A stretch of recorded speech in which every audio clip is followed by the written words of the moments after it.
Olá pessoal, tudo bem? Estamos aqui fazendo mais uma correção, agora livro positivo, páginas 56, 57 e 58. Bem, modifiquei um pouco a dinâmica, coloquei aqui o texto e a resposta, que é o gabarito do sistema positivo, mas a gente vai fazendo os comentários a respeito dessas questões. Acredito que assim eu consigo ter mais celeridade no processo. Bem, quando o corpo está em repouso, está e permanece em repouso, nenhuma força age sobre ele. Essa afirmação é verdadeira ou falsa? Justifique sua resposta. Então, dizer que nenhuma força age é uma resposta falsa, porque um corpo que está em repouso e assim permanece, o que acontece é que a força resultante sobre ele é zero. Ou seja, o somatório de todas as forças que estão agindo no corpo é zero. E isso acontece em várias situações. Por exemplo, vamos pegar uma situação aqui que tem no nosso livro didático quando fala sobre a questão de condição de equilíbrio. Veja bem, olha só essa pessoa que se encontra aqui nessa imagem. Então, ela está numa posição de equilíbrio. Essa posição de equilíbrio caracteriza uma força resultante nula.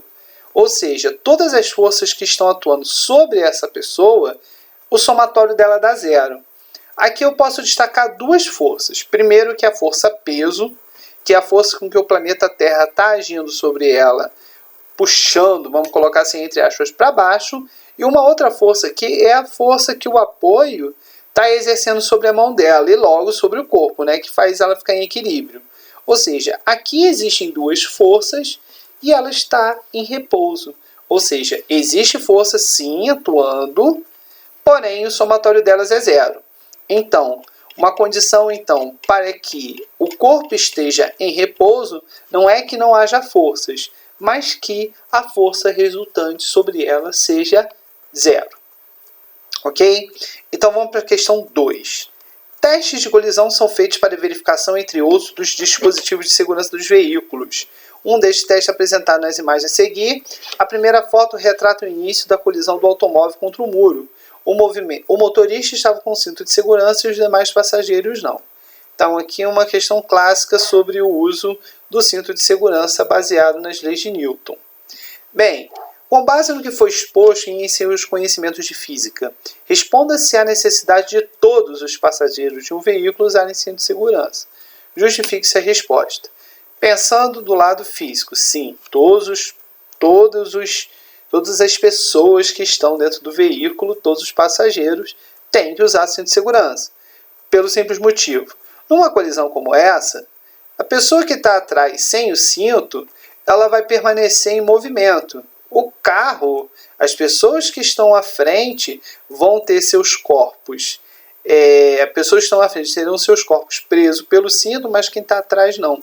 Então, se o veículo estava numa velocidade de 100 km por hora, no momento da colisão, essas pessoas que estão atrás continuam a ter essa velocidade. Então, elas vão se chocar com as pessoas que estão mais à frente. Então, sim, todas as pessoas têm que estar usando cinto de segurança. Outra coisa importante é dentro do veículo não haver nenhum objeto solto. Porque numa colisão, o objeto solto ele funciona praticamente como um projétil. Então, se você tiver algo aqui nessa parte de trás do carro solto, no momento de uma colisão, numa freada mais brusca, ele vai ser projetado para frente, podendo causar um ferimento em quem estiver sentado nos bancos da frente. A questão de número 3 diz assim: um cavalo tenta colocar uma carroça em movimento, puxando-a com certa força. Pela terceira lei de Newton, a carroça reage e aplica no cavalo uma força de mesma intensidade, visto que as forças de ação e reação apresentam a mesma direção, mas sentidos contrários. A resultante delas tem intensidade igual a zero. Dessa forma, cavalo e carroça não conseguirão entrar em movimento de forma alguma. Julgue a validade do texto acima e justifique o seu raciocínio.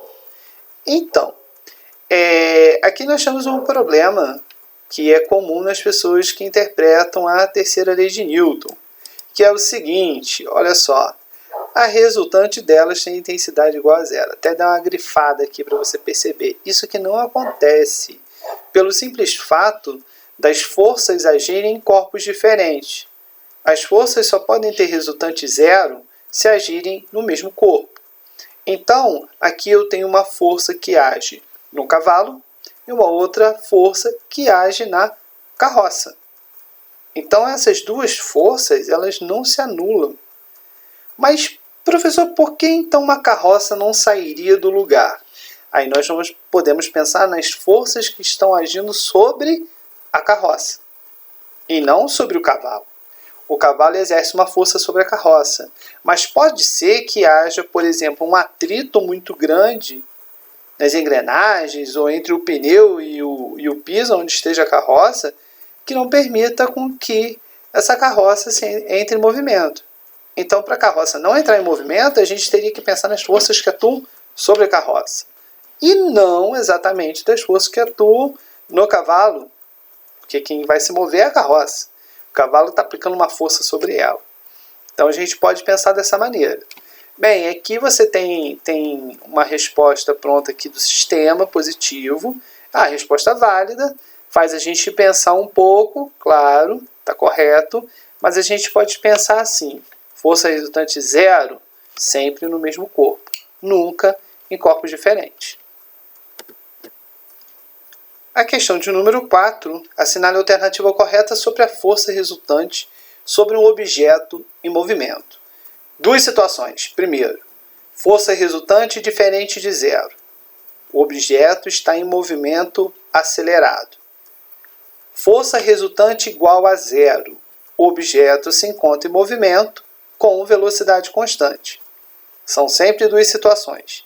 Se existe força resultante, movimento acelerado, seja uma aceleração centrípeta ou tangencial. Força resultante zero, não há aceleração. Então, se o objeto está em movimento, está com velocidade constante. Então, olha só. Temos aí 4 opções. A opção correta é a letra D. Se o objeto está acelerado, então a resultante das forças sobre ele não é nula. Então, está aí de acordo com as duas situações que eu coloquei para vocês. Número 5. No jargão aeronáutico, fala-se costumeiramente em 4 forças: sustentação, peso, propulsão e força de arrasto.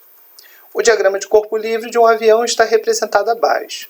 Temos a imagem do avião e as 4 forças que agem sobre ele. Bom, para um voo em linha reta, nivelado e com velocidade constante, é necessário e suficiente que...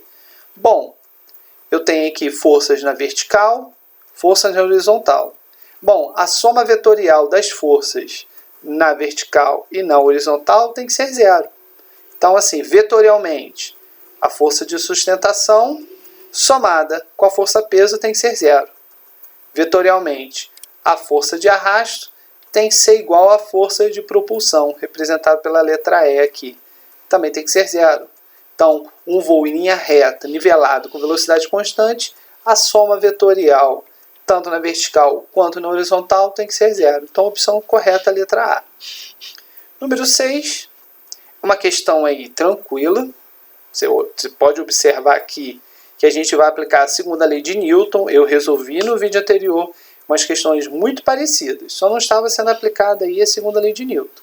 Então, olha só, sabendo que as forças F1, F2 e F3 agem sobre um bloco de massa 2 kg e tem, respectivamente, 3, 6 e 10 newtons. Determine a força resultante e a aceleração que age sobre cada um dos blocos. Item A. Forças 1, 2, 3, todas na horizontal, sentido para a direita. Somatório das 3. 19 newtons de força resultante.